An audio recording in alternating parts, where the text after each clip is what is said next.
The Devourer fleet emerged from dark space like a wound in reality itself.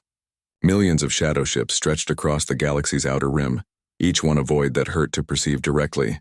They moved in perfect silence, consuming the light of stars as they passed. President Kang Suho stood in the command center of New Earth Station, watching the impossible fleet approach. 6 months ago, he had been a mining supervisor on a forgotten colony. Now he was the elected leader of the Galactic Federation, a government that somehow included hundreds of species who had never agreed on anything before. "All stations report ready," announced General Yu Jungsu. "Every free world is prepared for the creativity cascade." The plan was simple in concept, impossible in execution. At a precise moment, every liberated mind in the galaxy would think their most creative, chaotic, unpredictable thought. The neural networks would carry these thoughts across space, creating a wave of pure consciousness that the Devourers couldn't consume. "How do we know it will work?" asked one of the Kythera flight commanders. "We don't," Suho admitted. "But we know what happens if we don't try." The Devourers had already consumed 3 outer systems. Where their ships passed, not even empty space remained, just regions of absolute nothing that seemed to erase the possibility of existence itself. Scouting reports came back as whispers and madness. Dr. Park Minji made final adjustments to the galaxy-wide neural network. The modified compliance nodes now served as connection points rather than control devices. Every species could link their thoughts to the greater consciousness while maintaining their individual identity. "It's beautiful," she said, watching the network patterns on her displays. Every mind thinking differently, but all of them connected. Like a symphony where every instrument plays its own song, but somehow it all harmonizes. Engineer Yang Subin coordinated the technical side of the defense. Her teams had built weapons that operated on principles of controlled chaos, devices that made decisions based on quantum randomness but somehow always chose correctly. "Remember," she told her mixed-species crews, "the moment you start thinking predictably, you become vulnerable. Trust your instincts, not your training." Captain Han Woojin commanded the naval forces from the bridge of the Defiant. Around him, ships from dozens of species flew in patterns that should have caused collisions, but instead created a fluid, living formation. "All ships, maintain creative flight patterns," he ordered. "Make every decision feel like the first time you've ever flown." The first contact came when Devourer scouts reached the inhabited systems. The shadow creatures moved to consume the outer colonies, expecting to find the same ordered minds they had fed upon for eons. Instead, they encountered something unprecedented. The defenders didn't follow any tactical doctrine. Human ships attacked from angles that violated physics. Kythera fighters flew through dimensions that shouldn't exist. Zenth crystal formations created barriers that bent space itself. The Devourers tried to drain the defenders' consciousness but found nothing they could grasp. Every time they reached for a mind, it would shift into a different type of thinking entirely. "It's working," reported Dr. Lee Dayun from her research station. "The Devourers can't maintain their feeding patterns. "Our chaos is disrupting their consumption process." But the main fleet was still coming, and it dwarfed the scout forces. As the Shadow Armada approached the core systems, reality itself began to bend. Stars dimmed, space twisted. The very concept of existence became uncertain. "All stations," President Suho announced across the galaxy-wide network, "prepare for the creativity cascade. In 60 seconds, every free mind will think the most creative thought possible. Don't coordinate. Don't plan. Just create." Across hundreds of worlds, billions of minds prepared for the strangest battle in galactic history. They would fight not with weapons or tactics, but with imagination itself. 30 seconds, Suho counted down. On Haven Prime, Kim Hyunwoo thought about the first time he had seen a sunrise without a compliance node controlling his emotions. On the Kythera homeworld, flight singers prepared melodies that had never been sung. In the Zenth Crystal Gardens, geometric patterns formed that existed in 17 dimensions simultaneously. 10 seconds. Even former Vorthak joined the effort. Hierarch Vexthul, now a voluntary ally, prepared to think the most chaotic thought his ordered mind could manage. 5, 4, 3, 2, 1. Create! The galaxy exploded with consciousness. Every mind in the Federation released their most creative, unpredictable, chaotic thought at the same moment. The neural networks carried these thoughts across space at faster-than-light speeds. weaving them into a tapestry of pure imagination. Children imagined new colors that had never existed. Artists painted pictures with emotions instead of pigments. Engineers designed impossible machines that worked by believing in themselves. Poets wrote words in languages that invented themselves as they were spoken. The wave of creativity hit the Devourer fleet like a tsunami of light. The shadow creatures had spent eons consuming ordered consciousness. They knew how to drain minds that thought in patterns, followed rules, obeyed commands, but they had never encountered creativity on this scale. The creativity cascade was pure chaos given form. It was billions of minds all thinking different thoughts, connected but not controlled, unified but not identical. It was everything the Devourers couldn't understand or consume. The shadow ships began to flicker. For the first time in their existence, the Devourers experienced something they had never felt before: confusion. The cascade of creative consciousness was like poison to their ordered existence. "They're retreating," shouted Captain Wu Jin as he watched the impossible fleet begin to turn away from the galaxy. But the effort was taking its toll. Across the galaxy, minds strained to maintain the creative cascade. Some humans collapsed from the mental exertion. Several Kithra forgot how to fly. A few Zenth crystals cracked from thinking too hard about infinity. "Hold the pattern," Minji called through the neural network. "We can't let them regroup." The Devourers tried one final assault, pouring all their power into a concentrated attack on the core systems. But the galaxy's defenders met them with something the shadow creatures couldn't counter: hope that refused to follow any pattern. The final battle wasn't fought with weapons but with dreams. Human children imagined worlds where darkness couldn't exist. Kethra singers created songs that made light sing back. Zenth thinkers conceived mathematical proofs that reality was fundamentally good.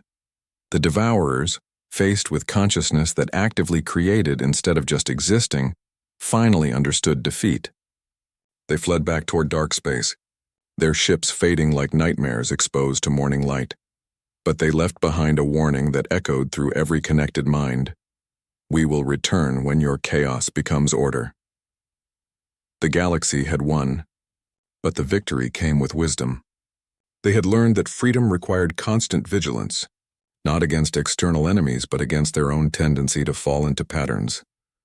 5 years later, Captain Li Jiho, now an old man, sat in the gardens of New Earth Station watching children from dozens of species play together. Their laughter created small sparks of light in the air, a side effect of the neural networks that no one bothered to fix because it was too beautiful. "Was it worth it?" asked Dr. Park Minji, joining him on the bench. Her hair was gray now, but her eyes still held the fire of someone who had seen minds set free. "Look around," Jiho replied, gesturing at the impossible sight of former enemies sharing stories and dreams. "The galaxy doesn't live in chains anymore." "But the Devourers will come back eventually," Minji pointed out. "Maybe. But we'll be ready. We'll teach our children to think creatively, to question everything, to never let order become more important than freedom." He smiled as a human child and a young Vorthak built something impossible out of crystalline building blocks. "The chains are broken, Minji, and they'll stay broken as long as we remember how to dream." Above them, the stars shone brighter than they had in 3,000 years. The galaxy lived in freedom now, protected not by walls or weapons but by the beautiful, chaotic, unpredictable diversity of creative consciousness. And in the deep monitoring stations at the galaxy's edge, mixed crews of humans and former enemies watched the dark spaces between stars, ready to unleash imagination itself against any threat that dared to challenge their hard-won liberty. The chains were broken. The galaxy was free, and it would stay free as long as minds dared to think thoughts that had never been thought before. In the end, that was humanity's greatest gift to the galaxy, not just the ability to break chains, but the knowledge that freedom was worth fighting for, one creative thought at a time. The galaxy burned with rebellion. From the core worlds to the outer rim, enslaved species rose against their Vorthak masters.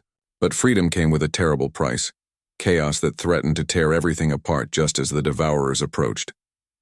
Captain Han Wu Jin stood in the command center of the newly formed Human Liberation Fleet, watching reports flood in from across known space. Some were victories.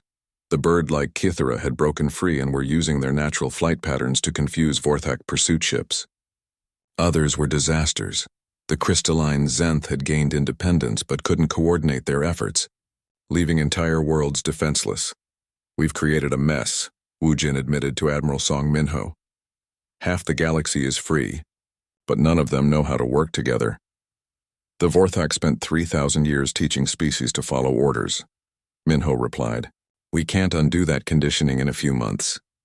The situation grew worse when the first Devourer scouts reached inhabited systems. These creatures were unlike anything the galaxy had faced before. They appeared as shifting shadows that consumed starlight itself, leaving behind regions of absolute darkness where even thoughts seemed to die. Dr. Lee Dayun, the newest member of the human science team, had been studying captured Devourer technology for weeks. Her laboratory on HFY was filled with samples that hurt to look at directly. Pieces of reality that shouldn't exist. They're not really alive in any way we understand, she explained to the assembled leaders. They're more like holes in the universe, places where consciousness falls into nothing. How do we fight holes in reality? Asked Kim Hyunwoo. We don't fight them. We confuse them. Dayun pulled up her research on the main screen. The Devourers consume ordered thought patterns. They find minds that think in predictable ways and drain them completely. But chaotic creative thinking? That's like poison to them. Engineer Yang Subin raised her hand. So the Vorthak's plan was backwards from the start? Completely backwards. A unified, controlled galaxy would be like a giant feast for the Devourers. But a chaotic, creative galaxy? Dayun smiled grimly. That might actually hurt them. The problem was organizing chaos. The freed species were thinking creatively, but they weren't thinking together. The Kythera flew in beautiful, unpredictable patterns, but couldn't coordinate with ground forces. The Zenth created amazing defensive crystals, but couldn't communicate their plans to allied fleets. The solution came from an unexpected source. A mysterious figure called simply the Broker appeared at human settlements across the galaxy. No one knew what species the Broker belonged to. It changed appearance constantly and spoke all languages perfectly. I have watched this galaxy for longer than memory, the Broker told Captain Wu Jin during a secret meeting. I have seen species rise and fall, watched the Vorthak build their empire of chains. Now I see something new. What's that? Wu Jin asked. Hope that learns. The Broker offered to help coordinate between the freed species, serving as a translator not just of languages but of entirely different ways of thinking. Through this mysterious figure, humans began to understand how other minds worked. The Kythera thought in 3 dimensions and could see battle patterns that confused ground-based species. The Zenth processed information through shared crystal networks that could calculate probabilities faster than any computer. The slug-like Mallory moved slowly but thought in deep, patient strategies that spanned centuries. Dr. Park Minji worked frantically to modify her liberation protocol. Instead of just freeing individual minds from compliance nodes, she was trying to create voluntary connections between completely different types of consciousness. It's like trying to build a bridge between colors and music, she explained to her team. Every species thinks differently, but if we can create translation protocols. Her breakthrough came when she realized that humans were naturally suited to be the connecting element. Human minds were chaotic enough to interface with any other type of consciousness without imposing order on it. We're not leaders, Minji announced during a galaxy-wide conference. We're interpreters. We help different types of thinking work together without losing what makes them unique. The first test came when a Devourer fleet attacked the joint human Kythera colony of New Harmony. The defenders included 3 species with completely different fighting styles: humans who thought tactically, Kythera who thought in flight patterns, and Zenth who thought in crystal harmonics. Using Minji's modified neural network, the 3 species connected their minds without losing their individuality. Human creativity merged with Kythera mobility, and Zenth calculating power.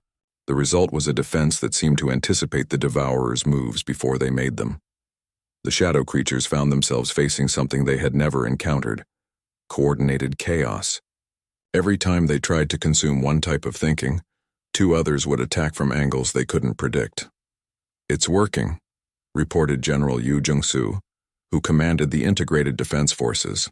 The Devourers can't drain minds that are connected but not controlled. Word of the victory spread through the rebellion networks. More species began volunteering for the neural linking experiments. The galaxy started to develop something unprecedented: a military force based on diversity instead of unity. But the main Devourer fleet was still coming, and it was massive beyond imagination. Deep space sensors showed a darkness that stretched across entire star systems, millions of shadow ships moving in perfect, terrible silence. Yang Subin led teams of engineers from dozens of species in creating new weapons designed around the principle of organized chaos. Ships that could change their configuration mid-battle. Weapons that fired in random patterns that somehow always hit their targets. Defense systems that worked on intuition instead of calculation. The key is unpredictability, Yang explained to her mixed species teams. The moment we become predictable, the devourers can consume us, so we build randomness into everything. The strangest development was the integration of former Vorthak forces. Hierarch Vexthal, still a prisoner on HFY, watched the preparations with growing amazement. This should not work, he told Kim Hyunwoo during one of their regular conversations. Coordination requires hierarchy. Command requires control.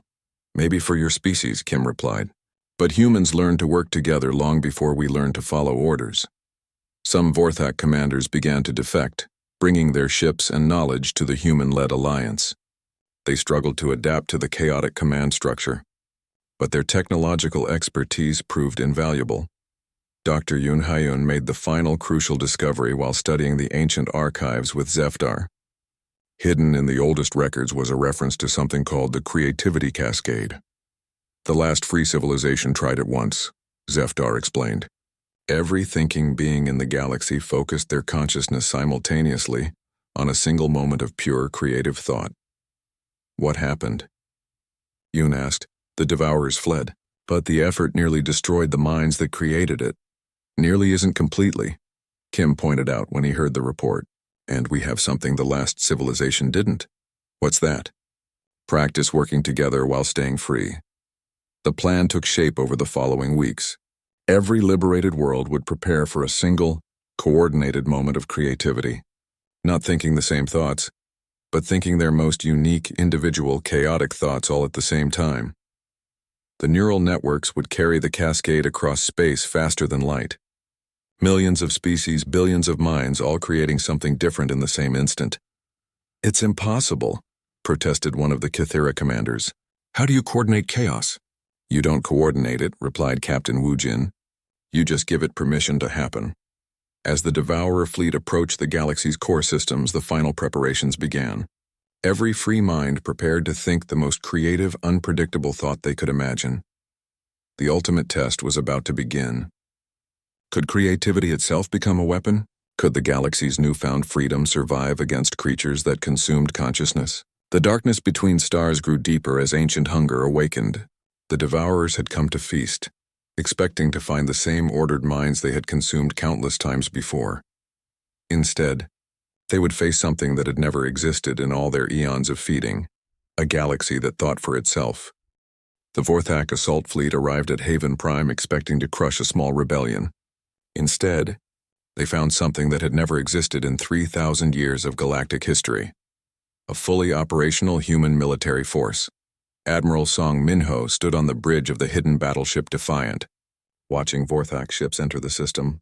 His hair was white now and scars covered his hands, but his eyes still held the fire that had made him Earth's greatest naval commander before the occupation. 50 years, he said quietly to Captain Han Woo-jin, his second in command. 50 years of hiding, planning, waiting for this moment. The Vorthak don't know we exist, Woo-jin replied. Their sensors show only the colony ships and defensive platforms. Good. Let them think humans can only fight on the ground. Minho smiled grimly. Time to remind the galaxy that humans built ships before we built cities. The battle began as Hierarch Vexthal expected. His massive dreadnoughts approached HFY, while smaller ships moved to destroy the orbital platforms. Standard Vorthak doctrine. Overwhelming force applied methodically. Then the Defiant and 12 other human battleships decloaked directly behind the Vorthak fleet. Impossible. Vexthal hissed as alarms filled his command center. Human ships were all destroyed during the occupation. Negative, Hierarch, his aide reported. These vessels appear to be pre-war Earth designs, heavily modified with unknown technology. The human ships moved like nothing the Vorthak had ever seen. They used maneuvers that should have torn them apart, fired weapons that shouldn't exist, and coordinated attacks through what seemed like pure instinct. Admiral Minho's voice echoed across all frequencies. "This is the Earth Defense Force. We never surrendered. We never submitted. And we never forgot." The space battle raged for hours. Vorthak ships followed precise formations and textbook tactics. Human ships fought like wild animals, striking from impossible angles and vanishing before return fire could find them. On the surface of HFY, Kim Hyunwoo led the ground defense with equal creativity. His fighters used captured Vorthak equipment in ways that horrified alien engineers. Weapons meant for construction became bombs. Mining tools turned into artillery. Even civilian vehicles became deadly when driven by humans who refused to follow traffic laws. But the real breakthrough came from Dr. Yoon Hyun, a xenobiologist who had been studying alien artifacts in the deep caves of HFY. Her discovery changed everything the humans thought they knew about the war. "Commander Kim," she called, through her communicator while explosions shook the ground above. "You need to get down here. I found something in the ancient ruins." Kim fought his way through the tunnels to reach Yoon's underground laboratory. Inside, surrounded by glowing alien symbols, sat a creature unlike anything he had ever seen. It was tall and thin, with silver skin and eyes that held the weight of ages. "This is Zephdar," Yoon explained, "the last survivor of the original galactic civilization. He's been in stasis for 3,000 years." The ancient being spoke in a voice like distant music. "I have waited so long for minds that could hear truth without breaking." Through Zephdar, the humans learned the real history of the galaxy. Long ago, countless species had lived in freedom, creating art and music and poetry that filled the stars with beauty. Then the Devourers came from the space between galaxies. They consume consciousness itself, Zephdar explained. Not just bodies or ships, but the very ability to think and dream. Wherever they pass, even the memory of life dies. The Vorthak had been one of many species that survived the first Devourer invasion. But they were changed by the experience. They became convinced that only total unity could resist the creatures. So they spent 3,000 years enslaving every other species, turning the galaxy into a single, predictable military force. But they are wrong, Zephdar said sadly. "I watched the First War. Predictable minds are exactly what the Devourers feed upon most easily: order, pattern, unity. These things make consciousness simple to consume." "Then what stops them?" Kim asked. "Chaos. Creativity. The unpredictable spark that jumps between different minds thinking different thoughts." The ancient being's eyes focused on Kim with sudden hope. Something like humanity. The revelation spread through the human forces as they continued fighting the Vorthak. Suddenly, their chaotic tactics made perfect sense. They weren't just effective against alien order. They were exactly the weapon the galaxy needed. Dr. Yoon Hyun made another discovery in the ancient archives. The Devourers weren't coming someday. They were already here at the edge of the galaxy, consuming empty star systems as they approached inhabited space. "How long do we have?" Admiral Minho asked during an emergency conference. "Months, maybe less," Yoon replied. "Their advanced scouts are already testing our outer defenses." "What outer defenses?" Captain Woojin asked. "Exactly. The humans faced an impossible choice. They could continue fighting the Vorthak, but that would leave the galaxy defenseless when the Devourers arrived. Or they could try to make peace with their enslavers and work together. The answer came from an unexpected source. Dr. Park Minji, freed from Vorthak prison during the HFY battle, had been working on something new. She called it the Liberation Protocol. "The compliance nodes don't just control minds," she explained to the gathered leaders. "They create network connections between different brains. If we can modify the technology instead of just destroying it, we could link every free mind in the galaxy." "Link them how?" Kim asked. "Not control, connection. Every being thinks independently, but they can share thoughts instantly across any distance. Individual creativity linked to group coordination." It was the opposite of everything the Vorthak believed. Instead of one mind controlling many, it would be many minds choosing to work together. The battle for HFY ended when Hierarch Vexthal's flagship was disabled by a coordinated human attack that seemed to come from 7 different directions at once. As Vorthak forces retreated, they left behind something they had never left before: respect for their enemies. Vexthal himself was captured when his escape pod crashed on HFY's surface. Kim Hyunwoo found him in the wreckage, wounded but alive. "You have doomed the galaxy," the alien commander said. "Without unity, without control, the Devourers will consume everything." "Maybe," Kim replied, "but at least we'll die free. Freedom is chaos. Chaos is death, freedom is choice, and humans choose to fight." As news of the victory spread, something unprecedented began to happen. Other enslaved species started to rebel, inspired by human success. The Vorthak found themselves fighting on 100 fronts as their perfect order began to crack. But time was running short. Deep space monitors detected massive energy signatures moving through the outer systems. The Devourers were coming, and they were larger and more numerous than anyone had imagined. The galaxy faced its greatest test. Could freedom survive where order had failed? Could chaos defeat something that fed on consciousness itself? The humans had broken their own chains. Now they had to break all the others before it was too late. In the depths of space, ancient evil stirred. The Devourers had waited long enough. It was time to feast again. 3 months after Jiho left Kepler 442b, the first sparks of rebellion began to spread.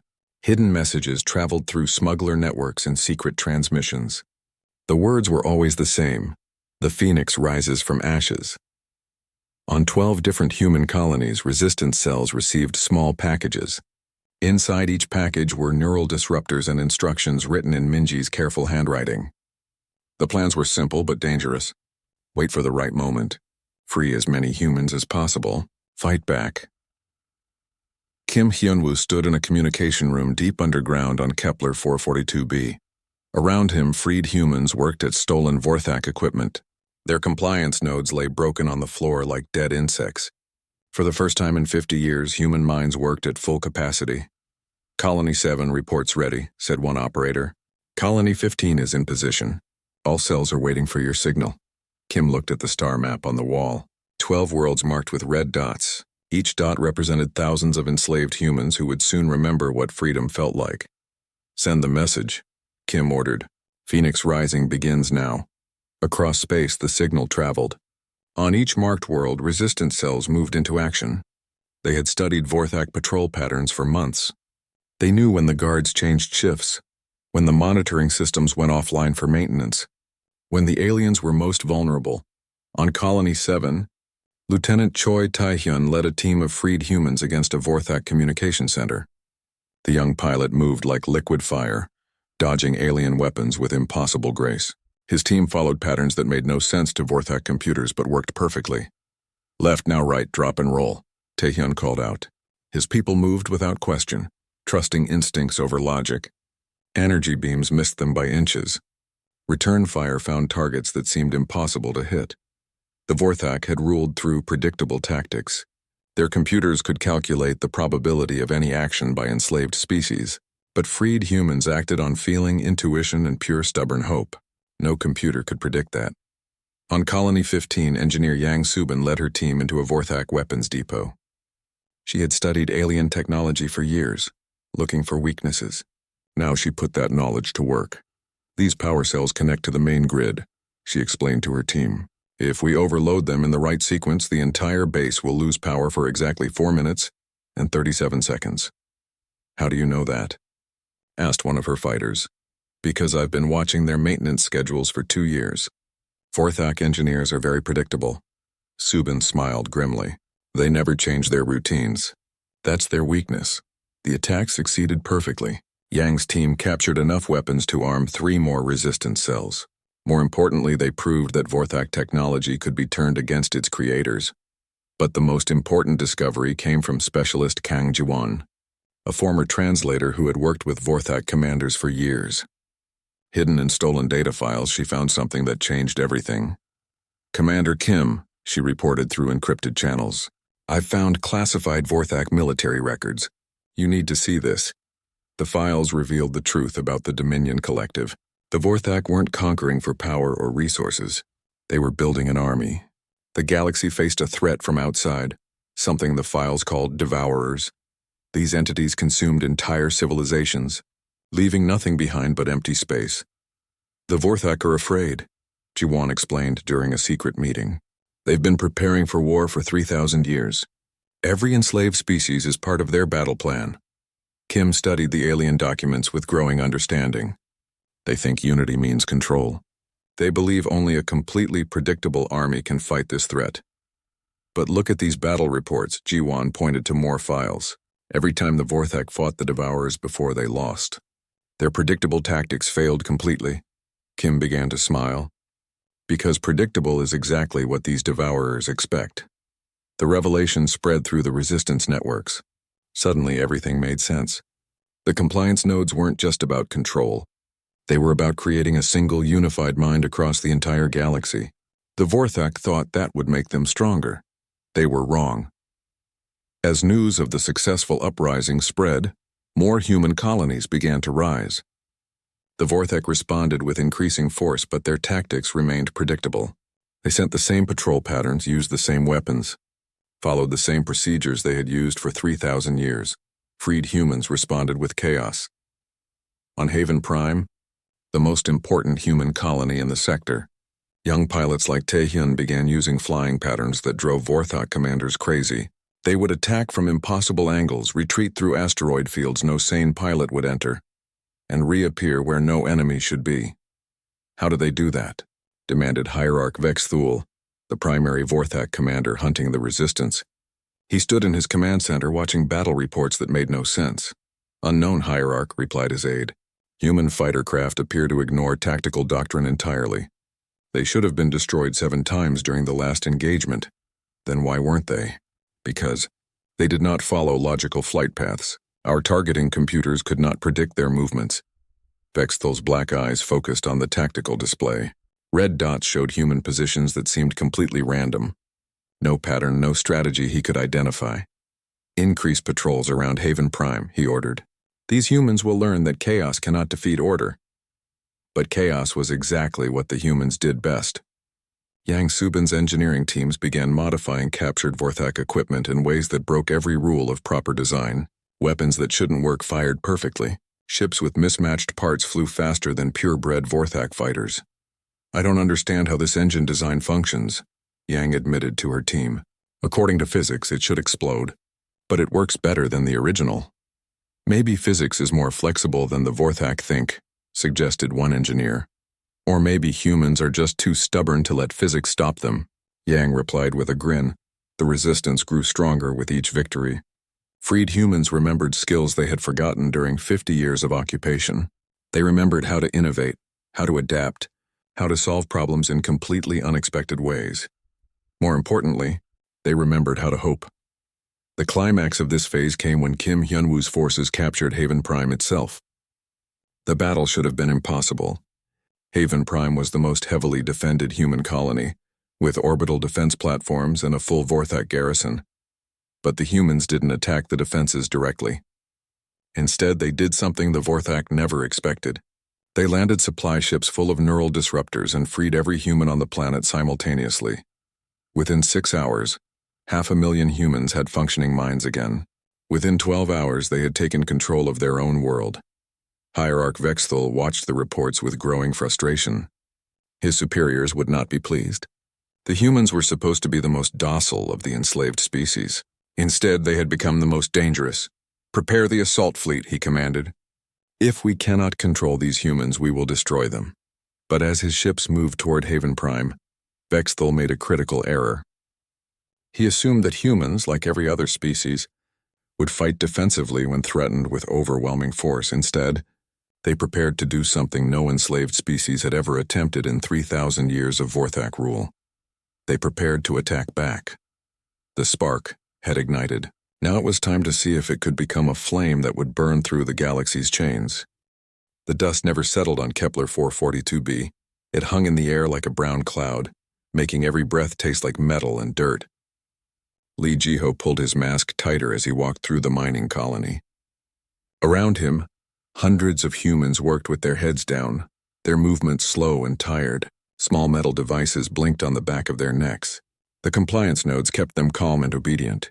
Jiho hated this place. He hated the gray buildings, the endless digging, and most of all, he hated the insect-like aliens who watched everything.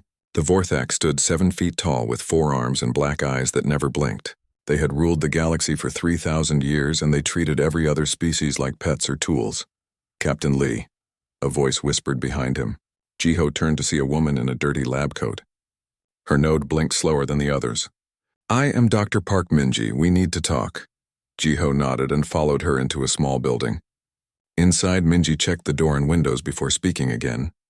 The supply drop you brought today, she said. It had more than food and medicine. I don't know what you mean, Jiho replied, but his hand moved to his jacket pocket. The neural disruptors. I helped design them. Minji's eyes were sharp and clear, too clear for someone wearing a compliance node. I know what you're really doing here, Jiho studied her face. After 50 years of occupation, he had learned to spot the signs. Some humans fought the nodes better than others. Their minds stayed partly free even when their bodies followed orders. How many others? He asked. More than you think. The nodes don't work right on us. Not completely. Minji sat down and pulled out a small device. I've been studying them for years. Our brains are different from other species.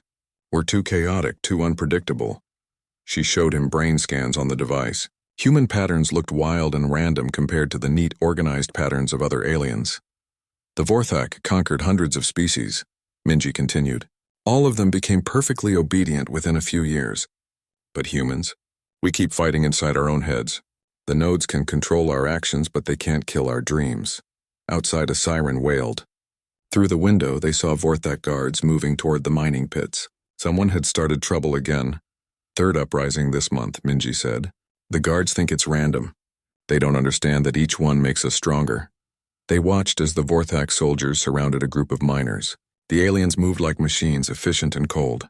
One miner, a young man, shouted something before a guard hit him with an energy weapon. He fell, but his eyes stayed angry even as the node on his neck blinked faster.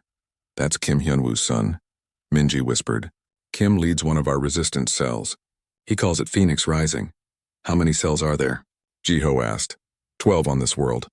Maybe 100 across all the human colonies. Minji's voice grew excited. And I think I know how to free them all. She pulled out another device, smaller than her finger. I've modified the neural disruptors you brought. This can completely shut down a compliance node.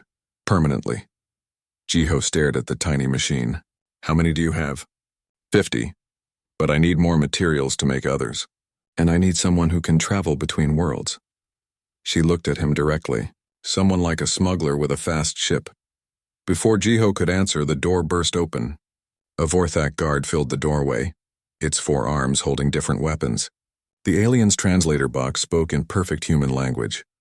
Dr. Park Minji, you will come for questioning. Bring research materials. Minji stood slowly, slipping the small device into Jiho's hand. The phoenix rises from ashes, she whispered. As the guard led her away, Jiho felt the weight of the neural disruptor in his palm. Such a small thing to carry such hope. That night, Jiho met with Kim Hyunwoo in an old storage tunnel. The resistance leader was older than expected, with gray hair and tired eyes. But when he spoke, his voice carried the strength of unbroken will. Minji sent word before they took her, Kim said. She finished the work. The real question is what we do with it. Free as many as we can, Jiho replied. Hit every node we can reach, and then what? The Vorthak have ruled for 3,000 years. They have weapons that can crack planets and fleets that darken star systems. Kim shook his head. 50 humans with broken nodes won't change anything. Jiho thought about the brain scans Minji had shown him. Human minds that refused to follow patterns. Hearts that wouldn't accept chains. Maybe not, he said. But I've seen something these past years. Every human colony I visit, every world where our people work and suffer, I see the same thing. We don't break the same way other species do. Kim raised an eyebrow. The Vorthak conquered the galaxy because other species became predictable, Jiho continued. They learned the patterns and used them. But humans? We don't have patterns. We have something they can't understand or control. What's that? Stubbornness, Kim laughed, a sound that echoed strangely in the tunnel. You want to bet human stubbornness against 3,000 years of galactic domination? I want to bet human unpredictability against alien certainty. Jiho held up the neural disruptor. This is just the beginning. Once word spreads that the nodes can be broken, once humans remember what it feels like to think freely, the spark ignites, Kim finished. Minji said you would understand. They shook hands in the darkness of the tunnel. Above them, the mining colony slept under alien watch. Vorthak guards patrolled between the buildings, confident in their control. The compliance nodes blinked steadily, keeping the peace. But in the tunnels below, two free human minds planned rebellion. They had no army, no fleet, no weapons that could challenge the Dominion Collective. They had something else. Something the Vorthak had never encountered in 3,000 years of conquest. They had hope that refused to follow orders. The next morning, Jiho prepared his ship for departure. His cargo hold carried the usual supplies, but hidden in secret compartments were 50 neural disruptors and the plans to make thousands more. As his ship lifted off from Kepler 442b, Jiho looked down at the mining colony. Somewhere down there, Dr. Park Minji sat in a Vorthak prison, probably being questioned about her research. But her work was done. The first key had been forged. Soon other keys would follow. And when enough locks were broken, the galaxy would remember what freedom looked like. The chains were old and strong, but they had never held anything quite like humanity before.